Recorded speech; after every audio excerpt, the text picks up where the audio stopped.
CM Jagan Vijayawada పర్యటన నేపథ్యంలో ఈరోజు బస్సు యాత్ర జరుగుతున్న సందర్భంలో ఒకసారిగా విషాదం చోటు చేసుకుంది. ర్యాలీ జరుగుతున్న సందర్భంలో పోలో వర్షంతో పాటు రాయి కూడా విసిరారు. గుర్తు తెలియని వ్యక్తి ఒకసారిగా సిబ్బంది అప్రమత్తమై వెంటనే ఆయన బస్సులో తరలించి వైద్య సేవలు కూడా అందించిన దృశ్యాలు అయితే మనం ఎక్స్క్లూజివ్గా చూసే ప్రయత్నం చేస్తున్నాం. ఎప్పుడే సిబ్బంది అంతా కూడా అలర్ట్ అయ్యారు. నమస్తే, 123 విశాఖ వార్తలకి స్వాగతం.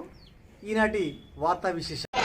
ఈ సందర్భంతో ఒకసారిగా అప్రమత్తమైన సిబ్బంది ఆయన బస్సులో తరలించి వైద్య పరీక్షలు ఇప్పటి వరకు జరుగుతున్న వార్తలు అక్కడ చేస్తారు. మొట్టమొదటి విజయవాడ ప్రాంతానికి జగన్పై పుట్టుకొని ఇప్పుడు రాజకీయ దాడి చేసినట్టుగా ఈ విజయవాడ కనిపించే విషయం కనపడుతుంది. అయ్యా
Yeah.